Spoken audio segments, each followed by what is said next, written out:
And there we are live. So good morning, everyone, and I wanted to welcome both gentlemen from Mystic Days, which we haven't had the pleasure of meeting prior to this. So I'll just go from I guess my left to right, which would be this way. So, gentlemen, why don't you introduce yourselves? All right, I'm Dave. Dave, and you're Andy? Yep. So Andy from Mystic Days, welcome. I also have Victor Dorso from DaveCon.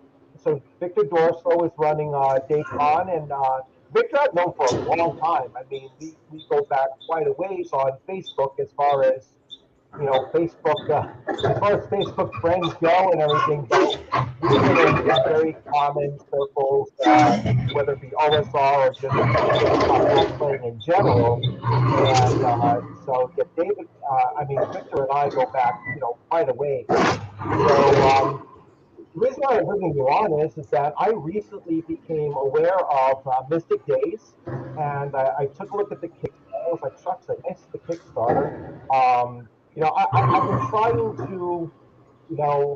I've been trying to limit like how much I kind of dig into different things. I'm always looking for something different, and somehow I just missed yours on my radar. But it's certainly something I would have backed, seeing how it is. It is different, and I'll let you get into that. But what makes Mystic Days different from other OSR?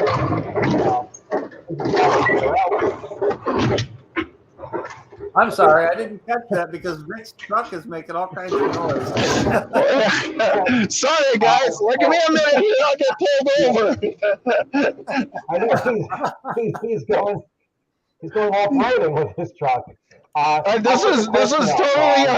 This is totally unexpected for me to be on this morning. So just give me a minute here. I got to find a parking place. All right. Well, we're glad to have you, Rick. Yeah.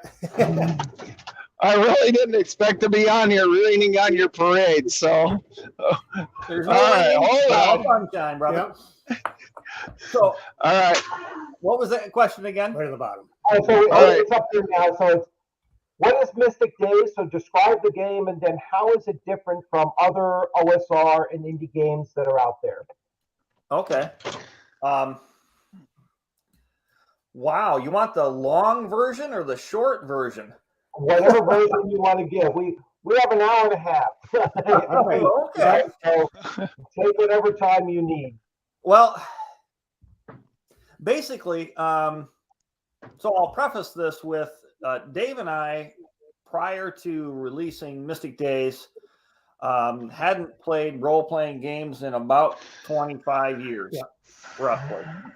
We were pretty much just out of the loop. We lived our lives, moved away, raised kids, all that kind of stuff. Dave had the white box edition when he was a kid, but he'll tell you about that. Yeah. But I got introduced to D&D with the magenta box, and my best friend growing up, I think we were like 9 or 10 at the time, and we played that, and from there went to first edition, which we didn't call it first edition, we called it Advanced Dungeons and Dragons, AD&D, and then we got into second edition, and that's when Dave and I started playing together, was second edition, and those are the only editions of D&D that we'd ever played.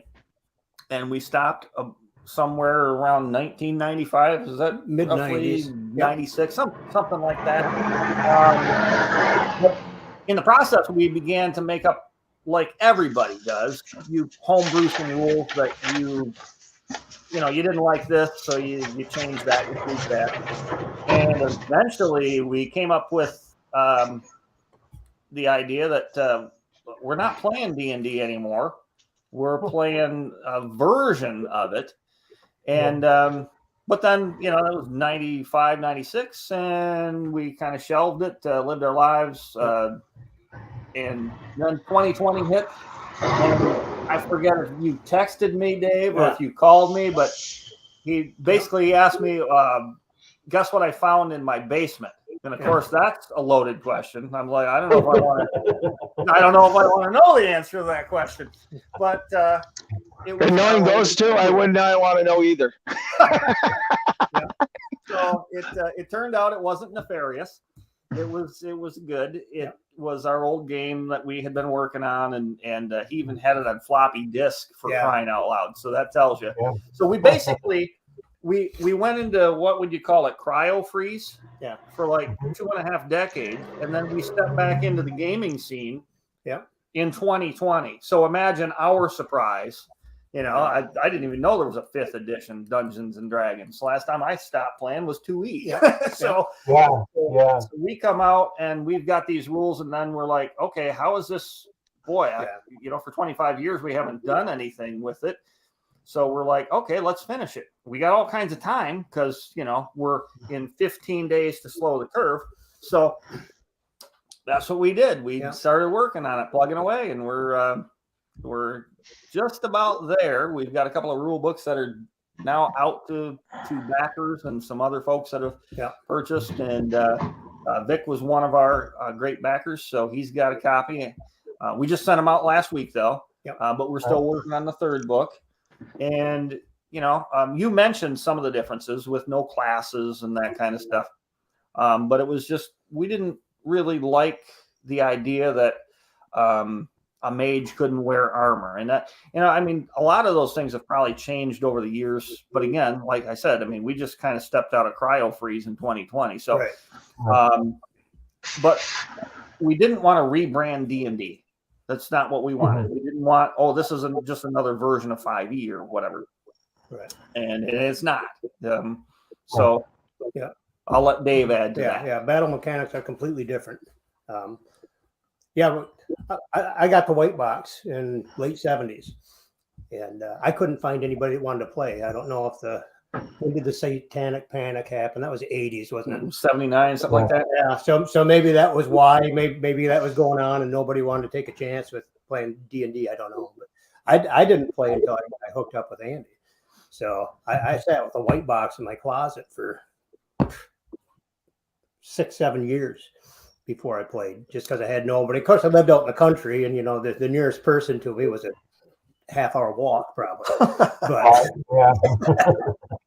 little country towns. So it wasn't like you could drive into a bigger town and we lived in Gladwin, and that Midland was our closest gaming store, and it was close to an hour away.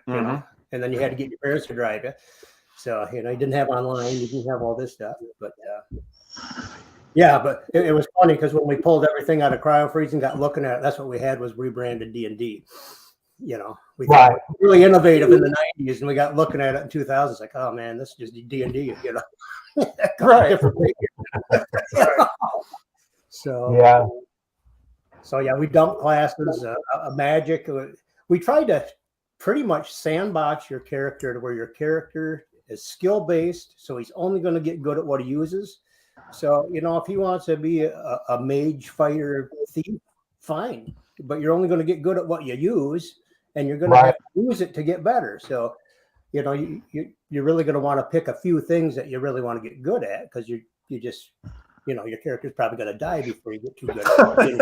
It is lethal. It's lethal. We don't have resurrection. So, you're not coming back to life when you die. You're done. We didn't like and that's what everybody tells us, but we haven't played 5e, but everybody says it's about possible to die. And it's like, that takes the tension out. If you know your character can't die, who cares? Do whatever you want. It's just, what's the fun of that? There's nothing in the back saying, oh gosh, you might kill your character here. You might want to think that over twice, Right. And we've made it more lethal, skills based. That's a roll off. There's no armor class. There's armor reduction. Somebody's gonna hit when you're attacked. You or the other person. There's none of these 6 rolls where you both miss. That's not gonna happen. Every roll, somebody's getting to do something. There's also one thing, when I was reading through the description and looking at it, trying to conceptualize it, I know you described it as like an organized chaos. Like Yeah. everyone's action is taking place at the same time. That's the no initiative. But I think it's one more step beyond no initiative when everyone has to be active, and actively describing what they're doing at that time and everything's going on. And like I said, that's a step beyond just no initiative because I've had people that have eliminated initiative and just said who's ever tried it, whichever character makes the most sense to be the first one to move, that's the one that's going to go into action. Yours seems like and unless I misread it, it seems like everyone is kind of talking at the same time, and Yes. when that gets confusing, that's what that's what combat is, right? That's why Right. combat's not orderly once you're into the fray. It's crazy, Right. From my limited personal experience, I know that it's like, what the hell, it's crazy, but it's crazy fun. Yeah. And it's not that everybody is rolling at the exact same time. You're still rolling one against the other. But you don't have that drag of initiative. There's no armor class to hit. So the character's action dice is what it is, and he's rolling against the DM, and then it's the next character, and it's just a roll off, and high roll wins. Right. Yeah. So in a nutshell, and if you read the Kickstarter, you probably got this out of the Kickstarter. But for those viewers who have no idea about what we're talking about when we say roll off, we call it the roll off system, but it's not something that's new. Right. We were trying to get rid of the armor class and the to hit mechanic, and I got thinking about Talisman.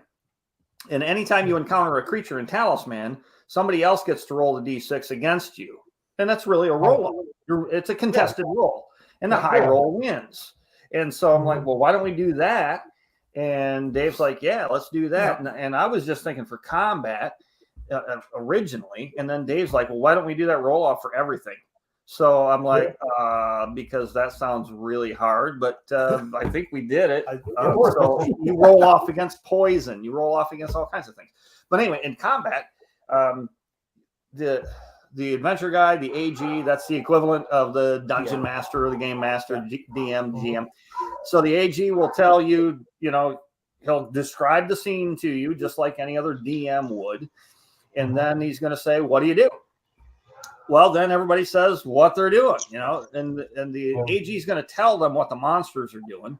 And you might think that kind of eliminates the fog of war, and it does, in a sense, do that. But you still, like Dave said, you have to win the roll-off to have your action actually count. Right. So the player will say, well, I'm attacking. One player might say, well, I'm hightailing out of here. Goodbye, And so then you roll off. And like Dave mentioned, everybody gets an action die, and it's based on your dexterity score.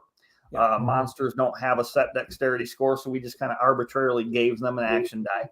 And there's a range that you can use. But so you roll the action dice against each other, add any bonuses or penalties that you might have. High roll wins, and you get to roll damage if you're successful. And that all happens very, very quickly. And we have combats lasting 1 to 3 rounds, and you're talking minutes. Literally minutes. 10 minutes or less for a combat scenario. So you can have a lot more combat in your session. And if you don't have a lot of combat in your session, you can actually get more into the role playing. Combat, we didn't want combat to take away from the actual role playing like it does in so many games, where for 45 minutes to an hour and a half, you're in one combat session, and people are on their phones because they're bored waiting their turn. And Rob Ritchie did an interview of our game. He did a review of it, and he put it in his the issue number 8 of Flipping and Turning, if you're familiar with that. And he thinks we nailed it. Our goal was to involve all the players at once on every turn. so that everybody's engaged. Yeah. And we think we did it too. Yeah. But I just had to give Rob a plug there. But it keeps combat should enhance the play, not detract from it. Right. And then by the end of combat in 5e and even in 2e when we were playing 45 minutes, we were like, my God, what was even happening in the game, And so anyway, that's nutshell for how fast combat is. And Dave said it's lethal. It is. You can die with one hit. We've got it broke down. Your hit points, we call them life points. Same thing. It's the equivalent. Yeah.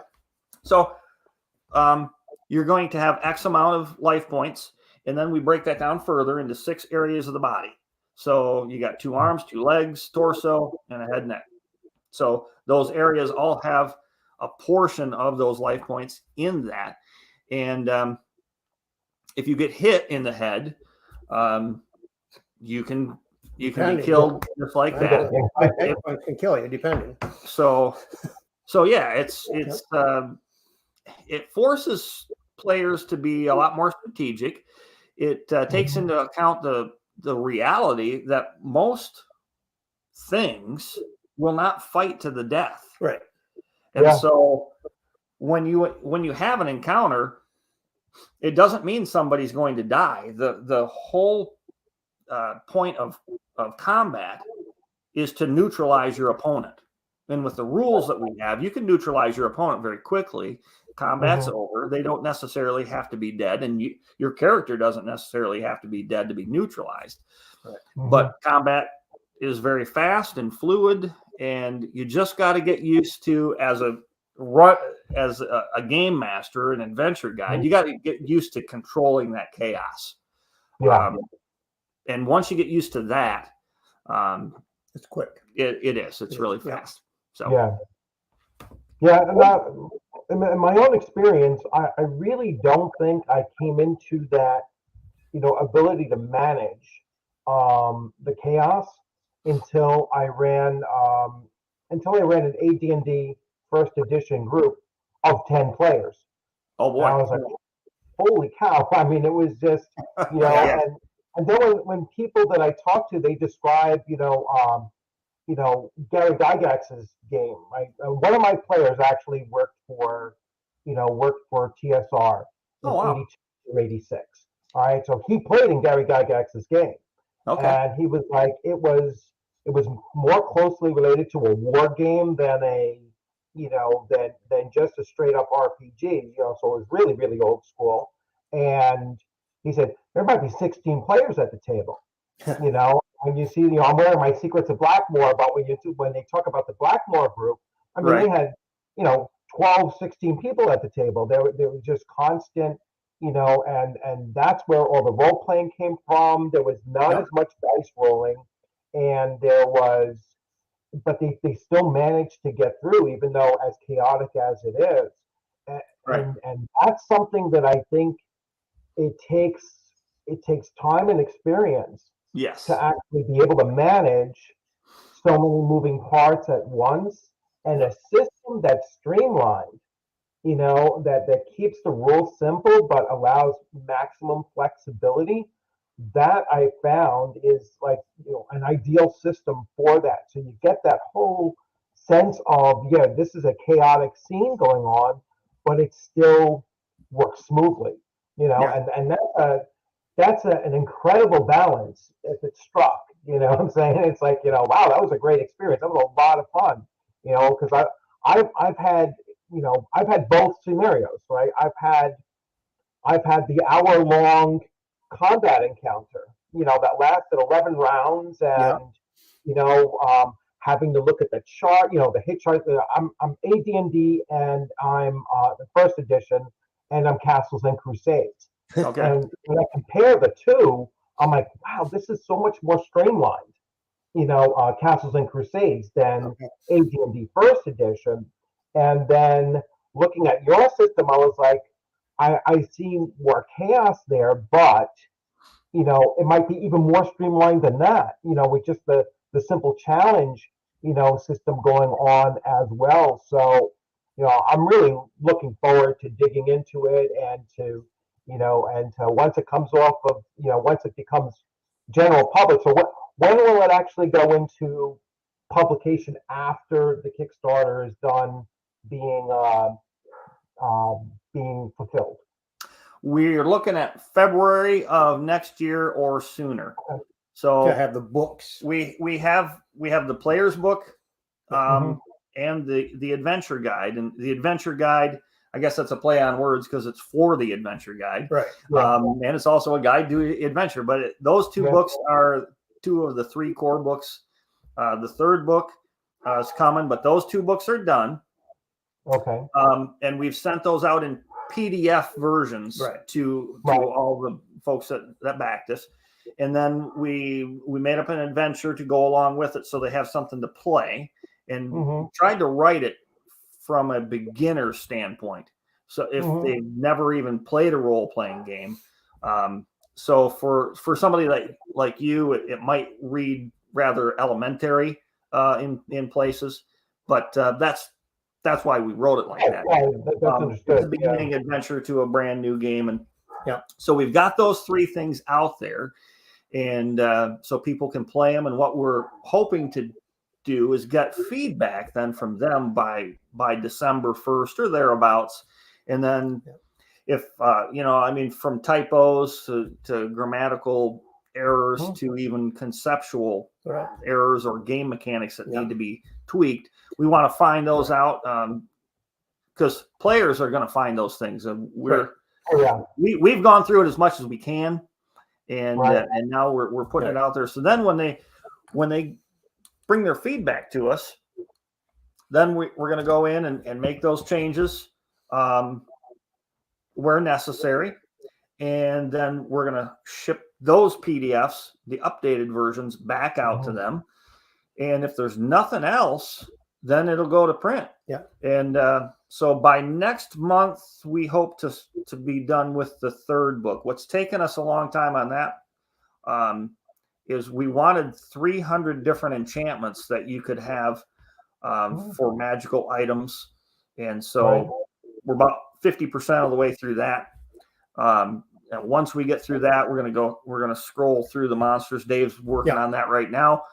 To make sure that they all align with the most updated version of the rules. And then we'll kick that book out to all the backers and see what they think, and do the same process with that before it goes to publication. That way, when it actually then is open up for print, it should be as solid as it's ever going to be. Right. Cool. And we do have anybody that might want to try that. They can go and get the adventure guide and the player's book and the adventure online right now. If they wanted to do it, like I said, it's kind of a beta version, but any updates are all free. We're not right. Hey, welcome back. Well, I got to work. I got to work at times. Guys. Somebody has to. Yeah, thanks. I'm semi-retired, so I'm kind of free in mornings now. So so I have much more time on my hands. Fortunately. So now that Victor's back, are you going to be running this game at DaveCon or? No, those two gentlemen right there on the screen, they're running it at DaveCon. They're a vendor at DaveCon. They will be running that as much as they can. Unfortunately, as a convention organizer, I don't get to play many games. I think I played one last year at DaveCon. The rest of the time I was running around making sure everybody had players at their tables. And Dave and Andy will be totally in agreement with that, because I used to snag people from everywhere and just bring them to their table, say, try this.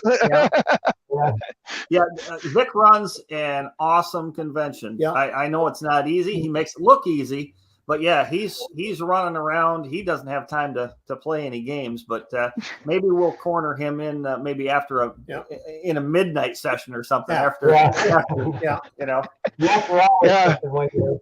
when you've You had guys will have to. drinks- You guys will have to have the little IV fluid into my vein that's full of Mountain Dew or something. You know, so I'm like jittery and stuff. Red Bull. You need Red Bull. Yeah. So any other cons that you're going to? You know, Yep. during con season, I really regret living in the Northeast because there's very, very few, you know, cons up here. You know, especially like New York, I did find one that I went to ShireCon in Connecticut 2 months ago, almost 2 months ago now. And it was an incredible experience. It was a nice small con. I was like, you know, so my experiences of conventions was, you know, Gen Con 18 in 1985, you know, and then this con here, you know, in 2022. So that's how, you know, that was my stretch between gaming conventions. Wow. I've been to Comic Cons, you know, I've been to the Javits Center in New York City, you know, 60,000 people in a day, you know, that kind of convention. But for me, I prefer a smaller gaming convention. You know, I probably wouldn't like a Gen Con now for gaming, and some of the other ones are just getting larger. So it's good to see that there's more and more of these smaller conventions popping off. Yeah. You know, and becoming I think the go-to place now for people to experience the convention experience without all of the, you know, the big to-do of going to a very, very large convention, you know. So I'm looking at it myself, and you know, just have to see around. I know Victor was helping me out in finding some, you know, cheap airfare, and actually it is fairly cheap to get there by airfare in comparison to other places.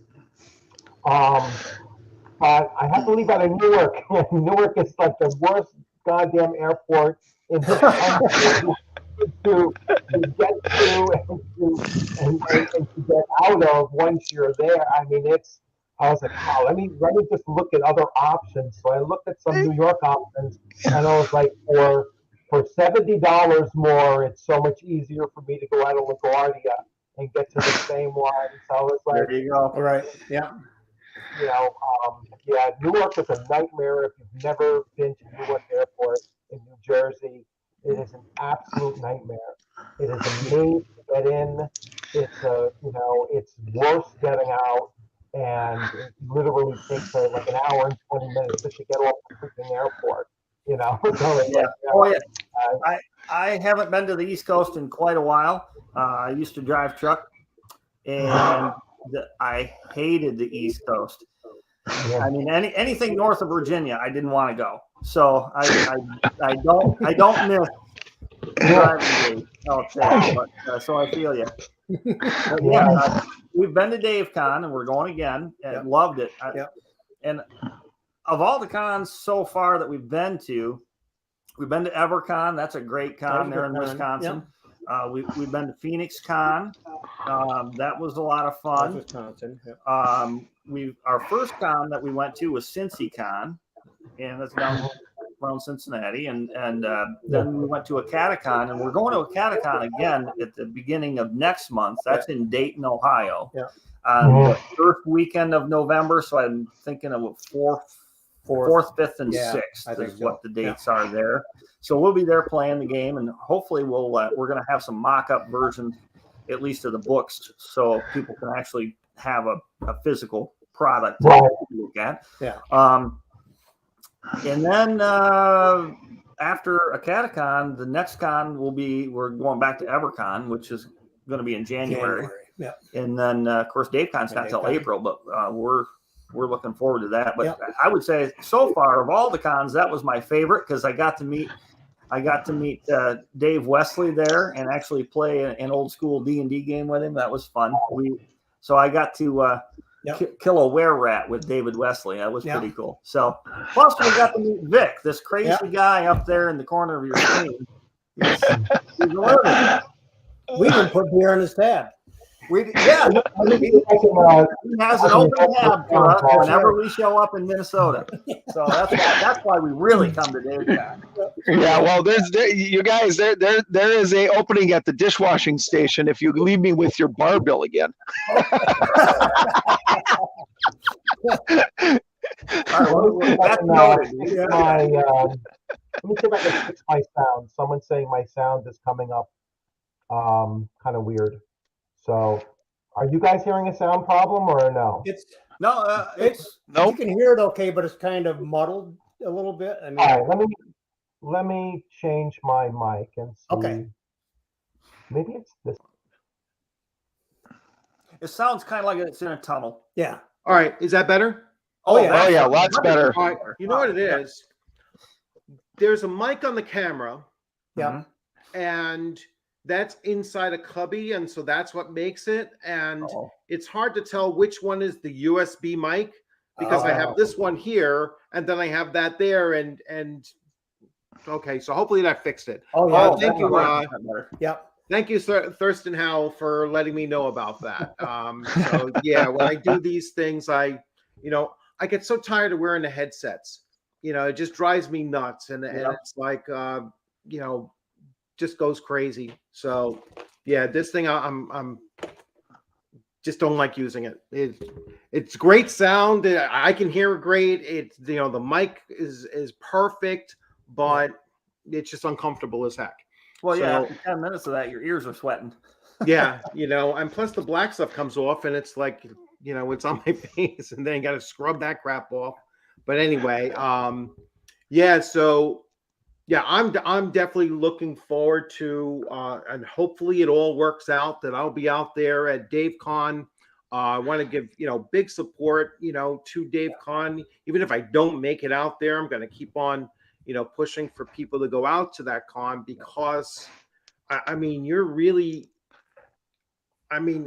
having Dave Wesley there and having just like the real starting of the hobby, present there is a big deal. I mean, because, not for nothing, those individuals aren't going to be around for, 20, 30 years. You know what I'm saying? It's like, I wish they would be, but, this is, we're all getting a little bit older, and to actually have the opportunity to game with individuals like that, and to see how they run things and everything, I,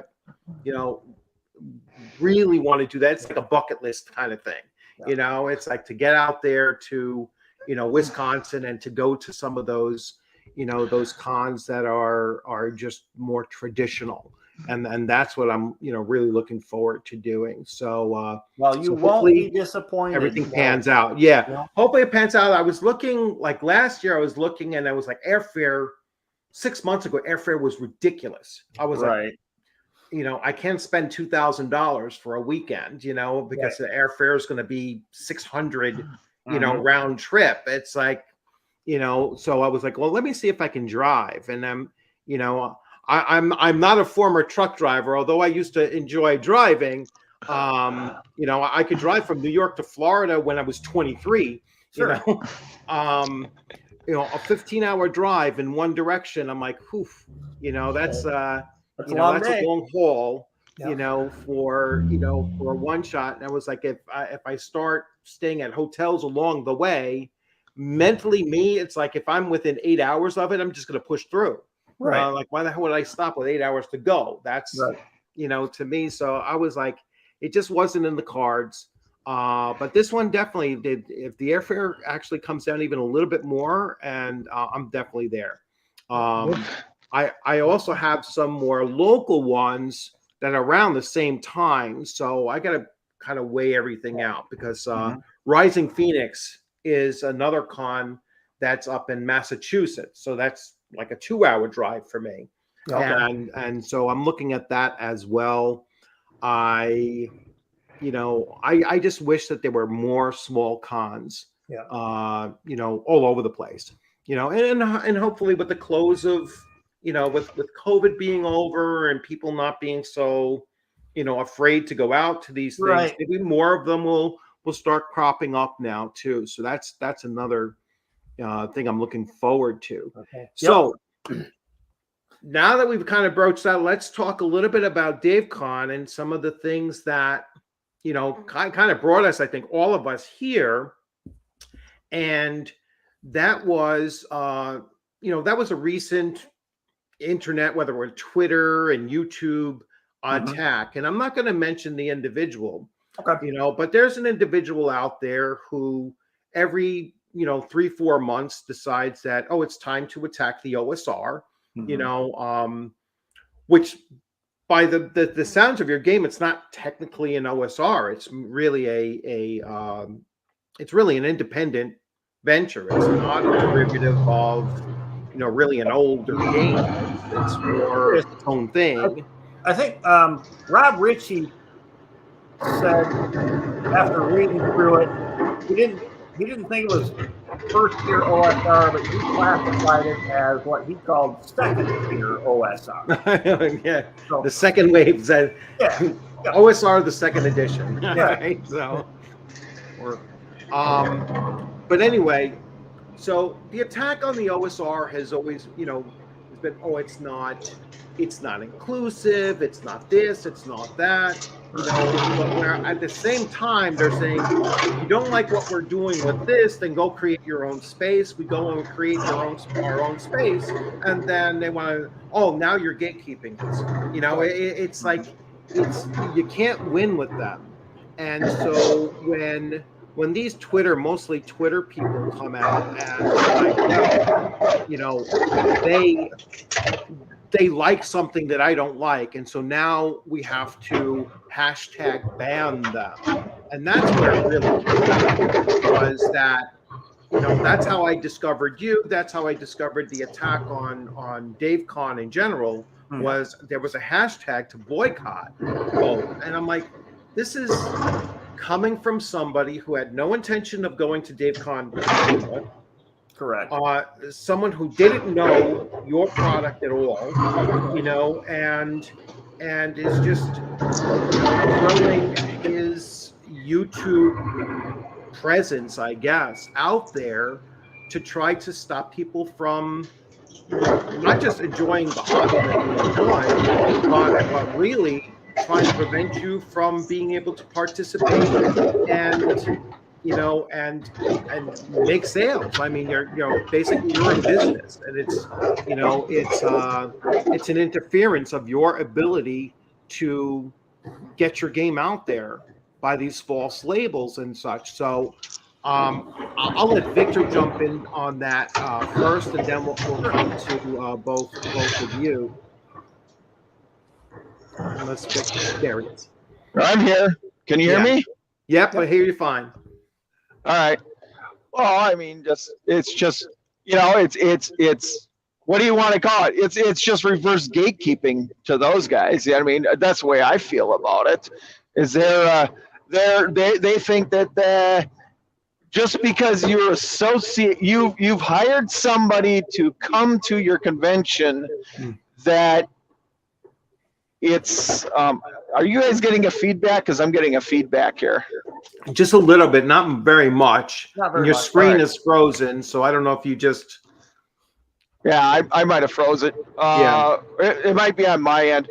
But anyways, you know, I hired Ernie Gygax to come to DaveCon, and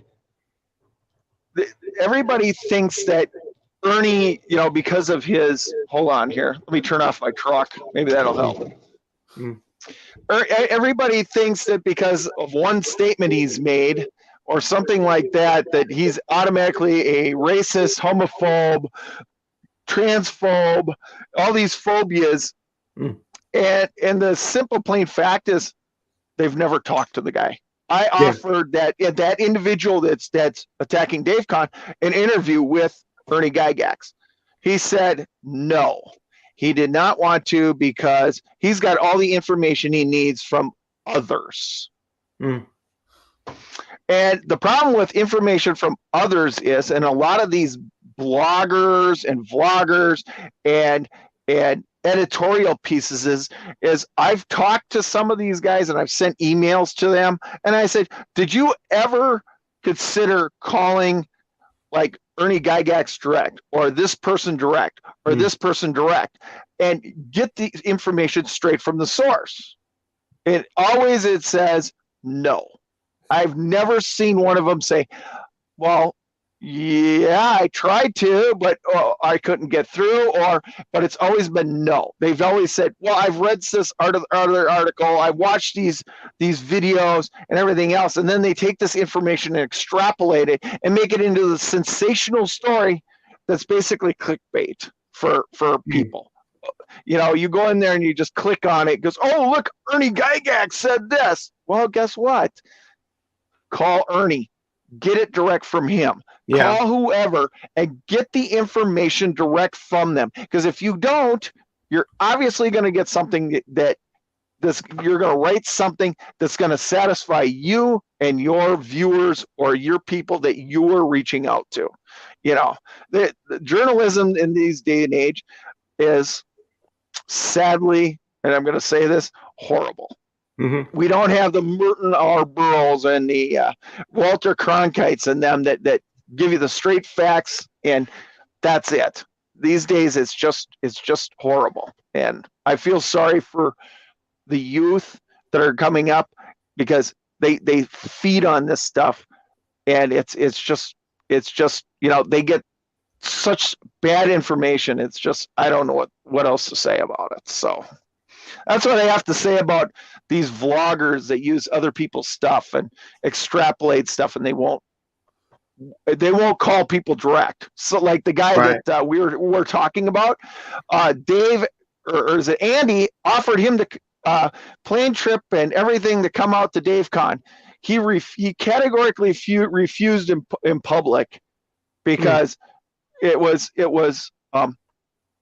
what did he say? What did he say, Andy? Do you remember?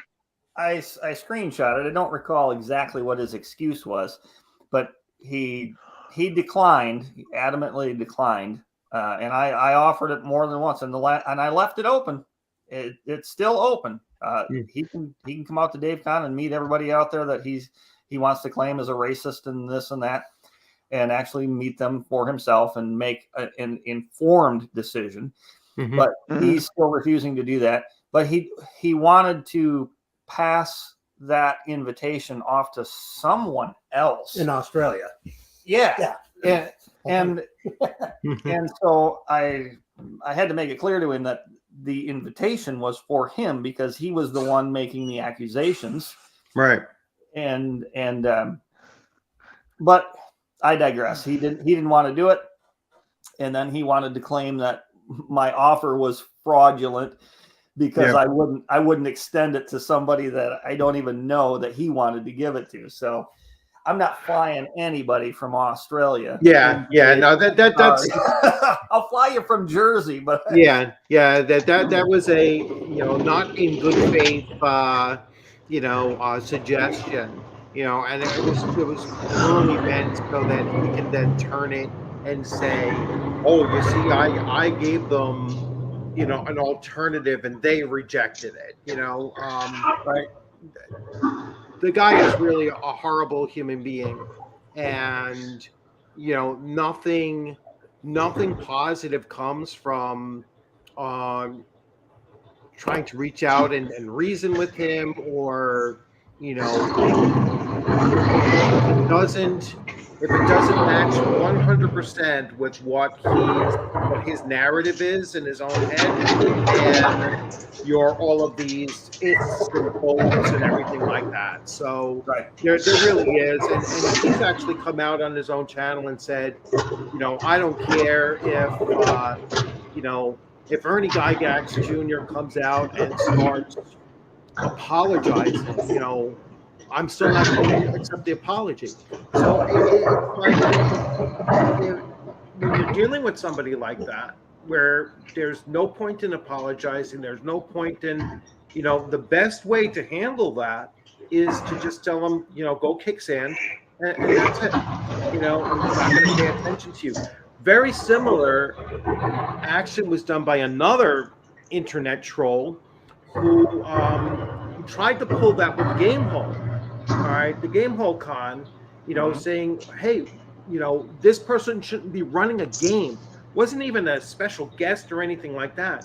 I don't want this individual, YouTuber running a game at your convention. And Gamehole's response to him was, we check our records and we don't say that you've ever attended Gamehole yourself. You're not scheduled to be here this time. So, thank you for your concern, but, have a good day. Kind of thing. Basically just told him to go F off. I would have been like, go F off. It's like you have nothing to do with it. And that's what I see more and more of is, especially directed at independent game, publishers and OSR and smaller conventions, is these people that live mostly on Twitter, are trying to, insert themselves into something that they have nothing to do with, and trying to get them to bend to their will. And then once they get it, they're like, well, that's still not enough. It will never be enough. So that's really what brought me to you guys. I'm glad, this is the second time in my recent, 7 years gaming experience that, because I was very much like yourselves, right? I started in 77, played through about 89, and then somehow I missed the whole RPG thing in the military because I went into the Army in 90. I came out in 99 and never played a single game during that time other than, video games. And, I didn't make my return to the tabletop role-playing hobby until 2015. And that came about by somebody connected to Pathfinder Online, because I was much more into MMOs at the time. Saying, hey, there's a tabletop RPG that we need to boycott as a community. And when I started looking at the game that they were talking about, actually, I was like, wow, this is pretty cool. And that got me right back into tabletop hobby again. It's like now I went right back to running D&D, Beck.me and AD&D, and now Castles of the Cities. As you can see behind me, I rebought everything that I ended up getting rid of in 2000 when I got married. It's like, all right, you got to get rid of all this gaming crap. It's not going to fit in our, in our apartment. And, I ended up over these last, 5 years or so, just replacing everything I once had.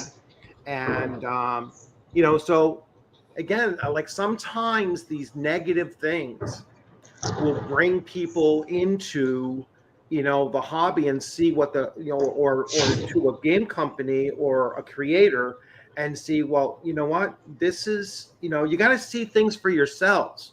You got to, and when you see things for yourselves, I think most of the time you're going to see that's all bogus. All these attacks are just ridiculous. And, these are really good people and this is a really cool game. And, that's why I wanted to, bring you guys on and bring Victor on and just get it out there that there's a lot of independent games or OSR games that people might miss, or they might only hear that negative noise and not actually dig any deeper. Hey, I'm just going based on what other people said.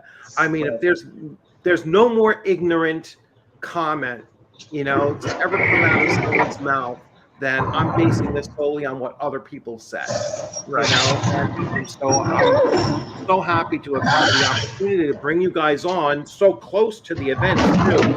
So it's not like 6 months down the road and let's get around to this. I wanted to hit it while the iron was still hot and give you guys an opportunity to come on here and talk about your game, or you're going to be at DaveCon and running the game there, because that's specifically what I think he was looking for, was you to say, we're pulling out a GameCon, and out of DaveCon. Right. And, to me, it's just deplorable. All right. That's the true deplorables out there is those people that are hobby adjacent and want to destroy everything that they're not really a part of. Well, those are the ones that preach tolerance all the time. Yeah, You know? they're the least tolerant. Right. Yeah. Yeah.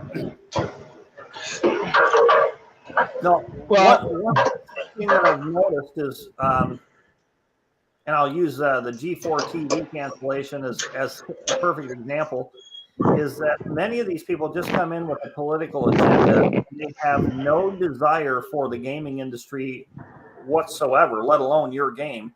They just want to push an agenda on you. And it's really part of the Marxist agenda, the cultural Marxism of our day. And honestly, in our experience, it has proven to be that they are a vast minority. They just are really loud about what they do. And so, in part, I really couldn't care less what they think. If they don't want to play our game, they don't have to play our game. If they want to say this about our game, they can say whatever they want about our game. It's a free country. But when you cross the line to slander and libel, that's not covered in free speech. So I'll leave it at that. Yeah.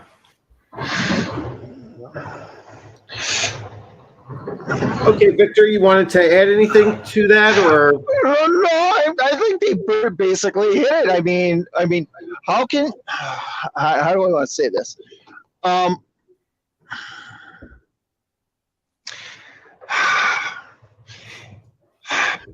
Yeah, radicalism is a pox on society. It used to be way back when you had civil discourse, and I don't remember if I don't even know if they have this anymore in high school. Do you remember debate club? Any of you guys? Oh yeah. You'd sit down from across from each other and you would debate, and you would have a civil discourse. You wouldn't sit there and slander anybody. You wouldn't use derogatory comments or anything else. But in this day and age, I don't know what it is. It was like a seismic shift somewhere that people think that if they can use, terms like racist, homophobe, transphobe, bigot, and words like that they can alter the reality of something, and they use that as a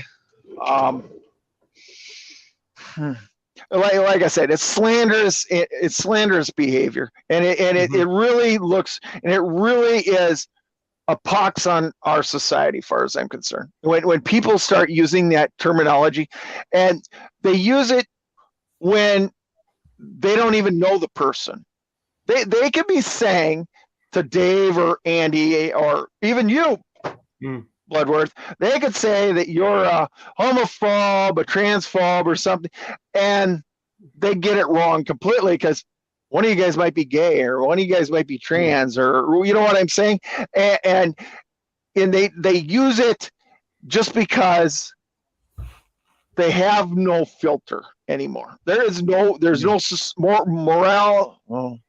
moral filter for them to judge by, and I don't know where that comes from. I would not go off and say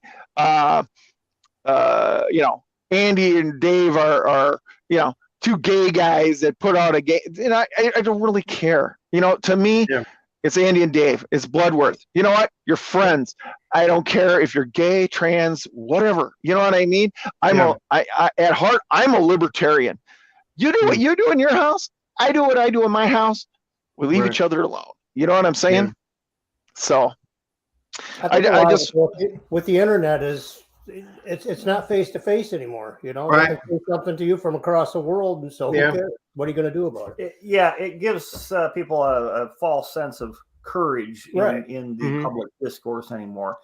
But you're spot on. It's a moral decay, really. People really, at the end of the day, they just want to play a game to escape all this nonsense. I mean, that's why you turn on a sporting event. So at the end of the week, all the nonsense, you can just get away for 3 hours and watch a football game or a baseball game or whatever, and not deal with the nonsense. Same at the gaming table. You sit down. I don't care where you're from. You want to play Mystic Days with me? Absolutely, we'll play with you. Yeah. Let's have fun. Let's share a story, an imaginary story that we'll develop together, and have a few hours sharing our lives with one another, and we'll have fun. Yeah. That's what the game is about, is to have fun ultimately. Well, you know what? Even that's under attack now. Right. It literally is. They're actually no. Gaming isn't about having fun. That's like the shallow end of the pool. That was like, you're not fully experiencing what gaming is supposed to be like. It's not even a game to some commentators. It's like, and to say escapism, that's the worst thing, that they can hear. They lose their marbles when you say, well, this is just for escapism.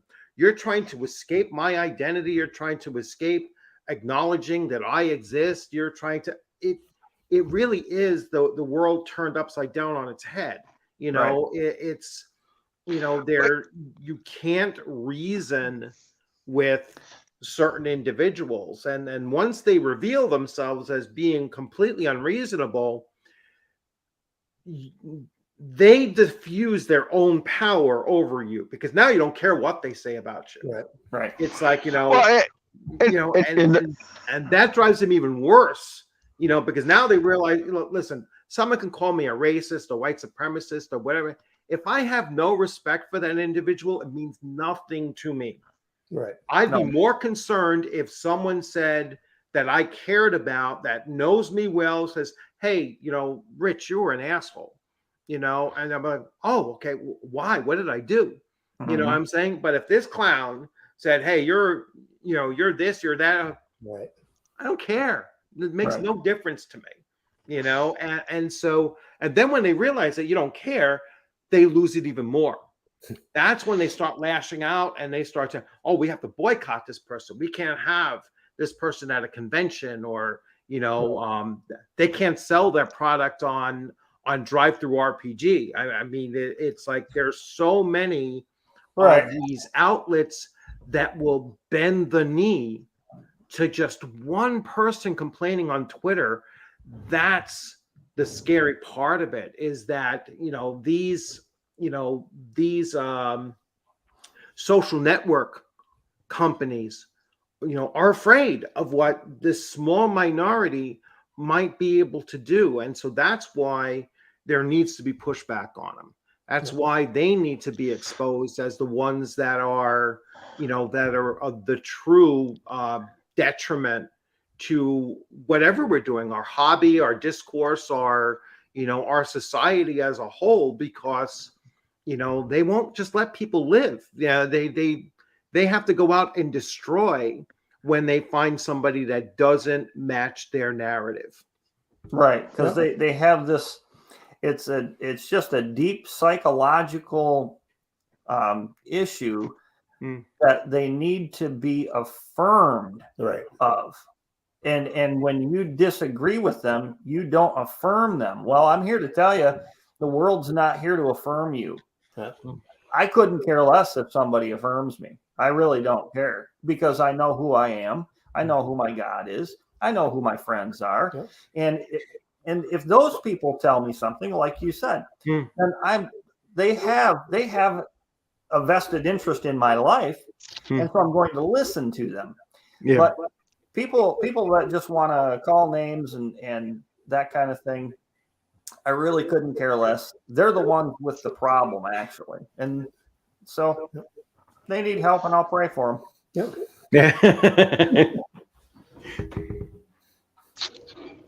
Oh, on another note, Dave is working on something that I think gamers are going to love. Right now in the gaming space, we haven't seen anybody doing this with 3D printing and with modular building and game tiles.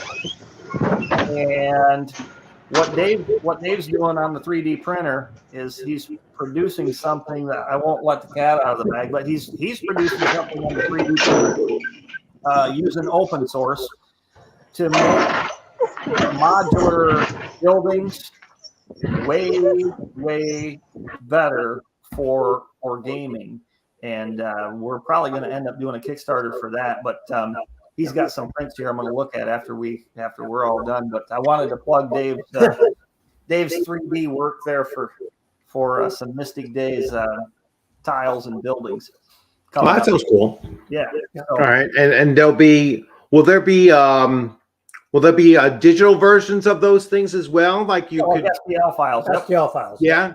Yep. Yeah. So Yep. And we don't want to make specifically for like the tiles and stuff like that, because that then can be transferred to a virtual tabletop rather than just physical. Oh, okay.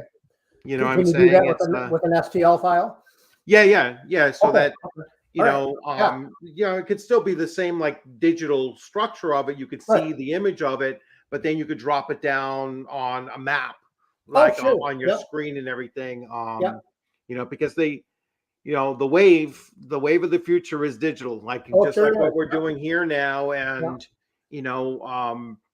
virtual tabletops, even though they're clunky as hell still, it's like but there seems to be a growing need for it, because I don't think and I don't know if this is a positive or a negative yet, but I don't think we're going to get back to the days of 90% of the role-playing games being done being done in person.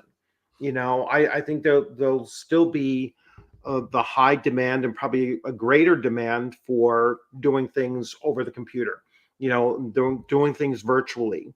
Like I said, I don't know if that's, I haven't decided yet if that's a positive or a negative.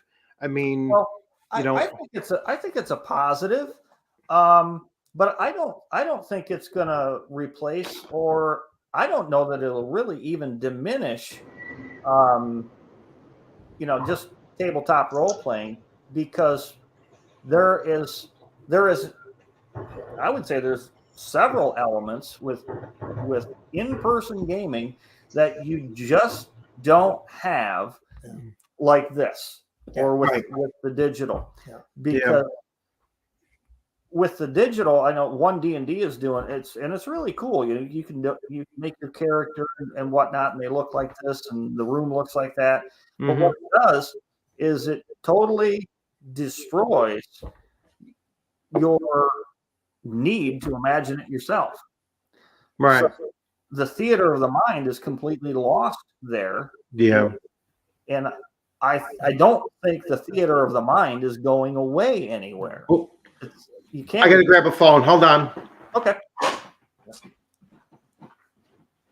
Are we still live? I think we are. I think we might still be.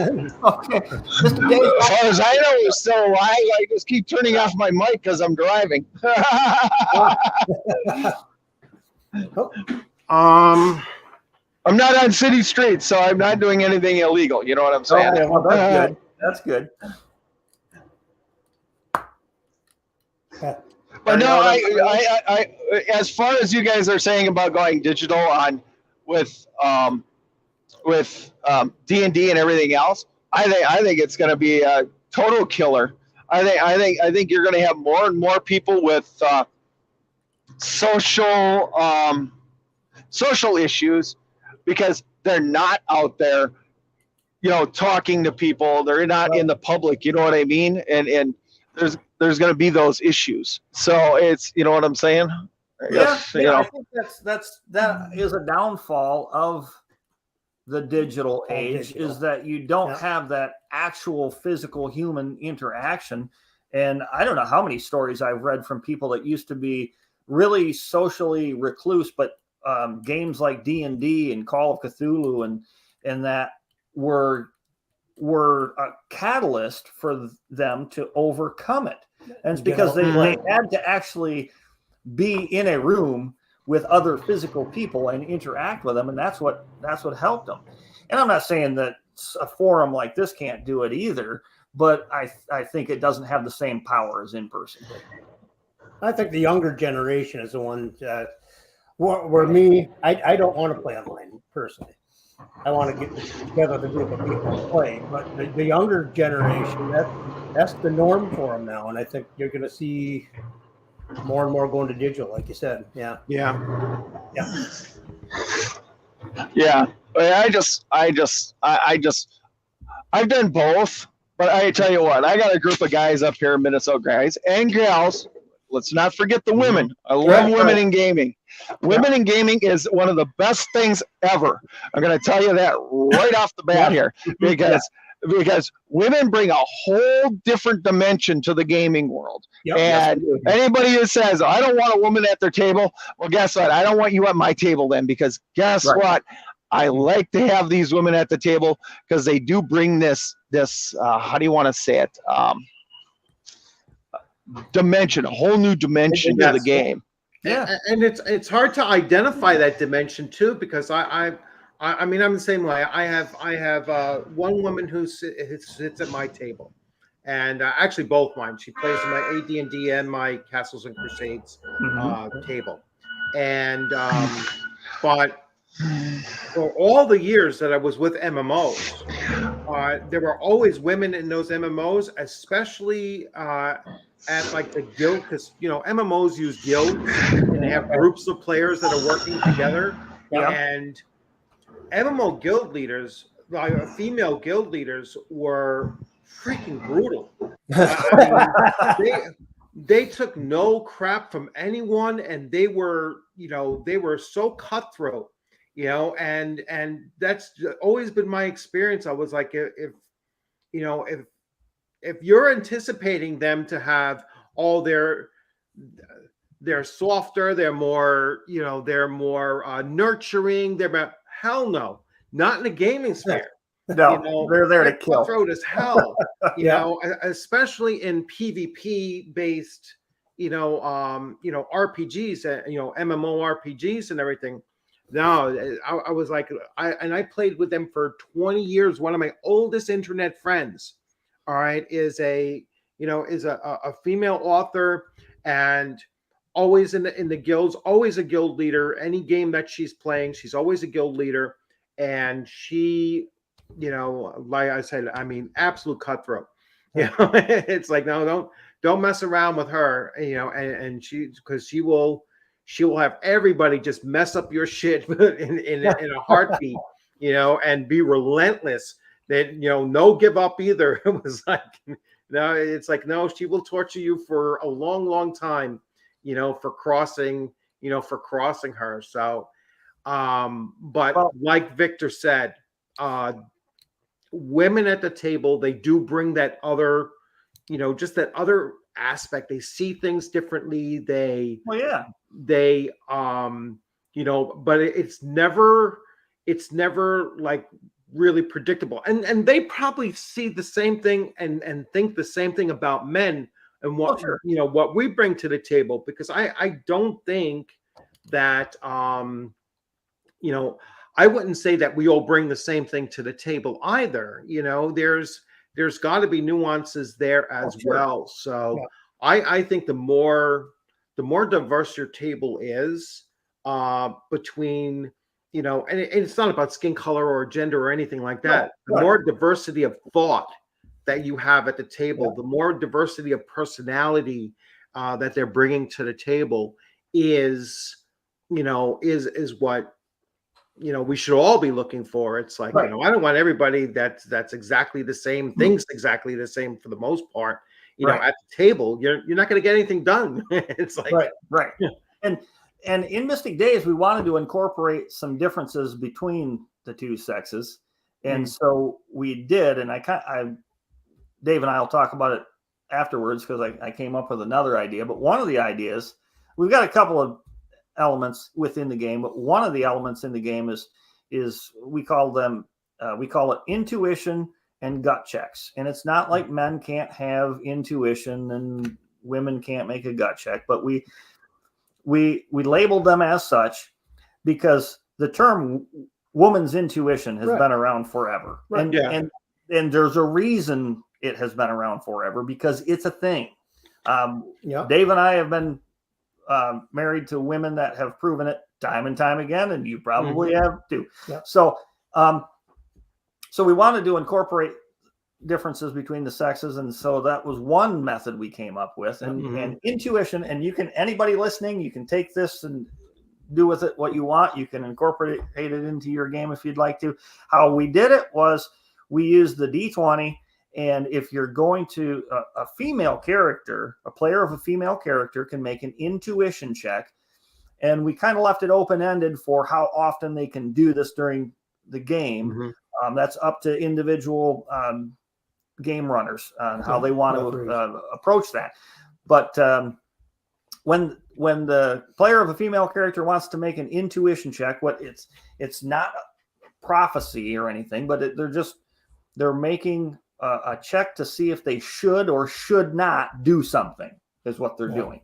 And on a roll of 15 or less, and the game master, the adventure guide, rolls the die in secret.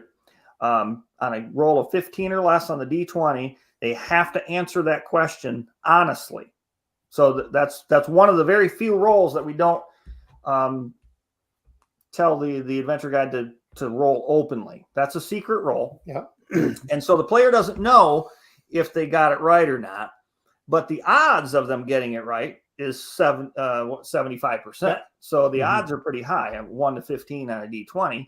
So you could ask a question like, should I open this chest without checking it for traps? I mean, something like that. It's got to be a yes or no question, but it can't be, are we going to win the battle? Because, it's not prophecy, like I said. So players that have told us they really like that. And there is a +1 or a +2 bonus that you can add to that if you add another female character to the question or 2, and that's the max. So if you have 3 female characters, they can ask that one question, and they have a 1 in 17 chance on a D20. So that ups them up to what, 80%? Yeah. What is that, 85%? Mm-hmm. So, but if 3 of them do it, but if they do that and take the +2 bonus, they have to do whatever it is that they were asking to do. Okay. So the odds are it's going to be favorable, but there's a 15% chance that it'll be unfavorable, and then you're stuck doing it. Right. But if just 1 or 2 make the intuition check, they don't have to follow through with whatever the result is. If they don't trust that they got a good roll, they can say, well, we're not going to open that chest anyway. But with players of a male character, if they make what we call a gut check, it's similar to the intuition check, but it's only a 1 in 14 chance on the D20. So it's only a 70% chance that you're getting, and it only takes 1. You can't have multiple male characters do the gut check. Right. And no matter what the result is, you have to follow through with the answer. So that's the gut check, and that represents the male, the masculine, how we go about doing things. Right. And it was funny, the first time we introduced that to players was at EverCon, and we had a mother-daughter that had been playing the mother had been playing D&D for 25 years. Right. And when we introduced that game mechanic, her first response was she loved it, and her second response was, have you been in the ladies' bathroom eavesdropping? Yeah. So she thought we nailed that rule, but that's just one of the ways that we kind of wanted to differentiate between the two genders in Mystic Days. But I digress. Yeah. Anyway. Well, no, that's, you know what? It's again, there's another thing that I always say about the OSR and about indie games is that you find innovation there that you don't find anywhere else, because yes, there are so many other people involved with it, and there's, you don't have one corporation that's running one game, and they have shareholders that are their primary concern in all of this. But when you're going to individual, people, they have so much more flexibility. to try things out. They're all making gut checks, right? They're all saying, Right, right. let me see, Right. let me see how this goes. It's probably more gut check than intuition, Yeah. because you're experimenting, and that's what it is. And these smaller creators can afford to do that and to test things out. And then you're going right out into the field and you're testing this out at play sessions, one shots and things like that, to really get a sense of how does my system really work, and you don't get that unless you spread out and you reach out. Again, that was another thing that Gary Gygax used to say all the time. I mean, he says it in his books. It was like, you should never play just one game. You should never play just one game made by one company. You should never play with just one group of people. You have to get out there and you have to spread, if you're a good DM, you got to spread that out there and let other people, experience that and see what you're doing. And you have to see what other people are doing. You got to read other games and see what they're doing, and then bring it all together again, so that you are going to maximize your opportunity to have fun, and it all comes down to that. It's like,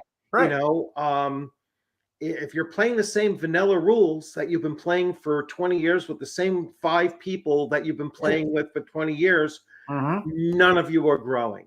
None of you are experiencing, the hobby to its fullest.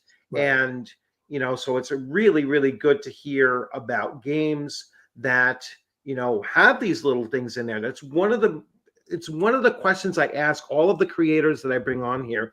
What does your game do differently? And I think that's so important, that, everyone that has come on, has always said, this is what my game does differently. And here you have something that you might not have mentioned until it just, suddenly came into your mind. Hey, let me mention this system.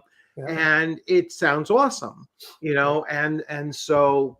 And we haven't even touched on Magic yet. Yeah. I think we're running out of time, aren't we? Yeah. So, listen, as your game gets closer and closer, and once I get my hands on it and I tear through it, I will gladly bring you guys back on to, to actually go through and, point out, like, this is how the system is supposed to work in case I misread it. And then, this is the best way to utilize it or whatever, and really just do a full cover of it before hopefully I get to actually play it in person, at DaveCon come April. So that would be an honor to that possibility. Okay, so I think we are going to wrap it up because it's close to 12 o'clock my time anyway, and I got to start getting ready for my work. So anyhow, gentlemen, thank you so much for coming on. Victor, thank you as well for popping in on zero notice. I was like, we were talking in like a message. I was like, instant messenger, and I was like, do you want to come on? Here's the invite. So it was like, there was all in one click. It was like, do you want to come on? Bang, there's the invite. So he just popped in. Because they're, I mean, the stupidity has risen to the point that we just had to address it. And the apology thing that I just saw, I was like, let me bring Victor on so that we can air this a little bit and and just redirect people to say, listen, don't take the word of others. Right. Talk to people. Get where they're coming from first, and then make your decision. And I'm so glad that I had this opportunity to bring you guys on, to give you a chance to just put yourselves out there, and everybody can see that everybody here on my screen is a normal individual that I mean, is on the forehead. There's no no hoods, no overly political stuff. We're just a bunch of gamers, Yeah. We're just a bunch of gamers coming on, and that's all that we want to do is just to enjoy each other's company, play games, and pass the time. That's right. Yep, Set that's aside set aside the nonsense that we deal with away from our gaming tables, and and just pass that 2-3 hours or 4 hours away once a week if we manage to get that much out of it, and and just leave us alone, let us play our games. That's the bottom line. Well, it's like when I worked up in Alaska as I drove a motor coach for Princess Cruise Lines up there years ago. Mm-hmm. And I would tell my guests as soon as they got on the coach and I got them all seated, the first thing I would tell them is there are no Democrats, there are no Republicans, and there are no independents on my motor coach. You are all Alaskan adventurers on vacation. CNN and NBC and Fox News will be there when you get home. But for right now, you are all on the same motor coach, on the same adventure. And that's the same idea I take to the gaming table. Yeah. You want to come to our gaming table and play, you come on. Yeah. Yeah. Okay. And Victor, anything to close out? No, I just, anybody's welcome at my table. Anybody's welcome at my con, unless you're a disruptive, what do I want to call this? A disruptive asshat to the industry. Yeah. I'm sorry. If you're going to be one of these guys that poo-poos the OSR and you think that your view is the right and only view and everything else, and you treat everybody like scum, then I don't want you. I really don't want you at DaveCon. You know what? You come to play the games. Leave your politics at the door. Leave everything at the door. You're an individual. Come in, play the game. Let's have some fun. You know what I'm saying? It's just, I don't care if you have purple spots all over your body, as long as you're not contagious and you can play the game. I don't care. I want to play. I really want to play. I want to sit there and I want to, I play with David Wesley. I play with, I go over to his house every Wednesday night. That's the old guard, man. You want to know the old guard? And guess what? They have more tolerance at the old guard than these new OSR people do. Yeah. Because one of the people over at David Wesley's game runs one of the largest LGBTQ plus magazines in the country. And he plays over there on a regular basis. Yeah. You think I would be allowed to even come over there if I was anything that I was, somebody had labeled me? You know what I'm saying?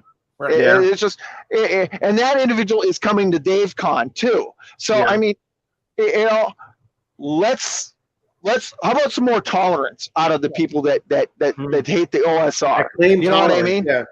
They claim the mantle of tolerance, and they're the least tolerant people that you encounter. Right. Right. Because they're only tolerant to those that will walk lockstep, with them narratively, ideologically, and no deviation whatsoever. 1% deviation is you're to the far opposite pole of me now. And it's just, you can't be friends anymore. Yeah. There are people that actually said, can't be family anymore. I mean, it's crazy. Right. I mean, you look at like G4 TV, with Adam Sessler. I hope my Republican family members die. I mean, that's the level of insanity. Well, Jordan Peterson likened the psychological development of these people to a 2-year-old, because if you've ever been around a 2-year-old, it's they can't play with others. They just can't. Everything's mine. It's all mine, and everything's my way, and they cannot play with others. It's that's the mentality. thinking back at my daughters at 2 years old was more mature than some of them. Probably. So, all right, gentlemen, thank you for coming on. You know, it was a pleasure meeting you. I hope to see you at DaveCon. Hopefully, Yeah. I can get myself out there. We would love to meet you in person. And yeah, would love to game with you guys and everybody else there. And you know, again, it's been a pleasure. Have a great day. And this should probably go. It'll be live, and then it should actually start being able to be viewable. Probably in like an hour and a half or something like that. Okay, great. You know, Okay. it always depends. It depends. Who knows when these things actually, you know, Spectrum, the cable company. It's like I never know how long some things are going to take to upload or you know whatever. But it should be viewable in a little bit. Okay. All right. Truly Have a been good an one, honor, guys. And we thank you for having us on. Thanks man. for having Yep. us. All right. Take care. All right, thanks. You too. Bye.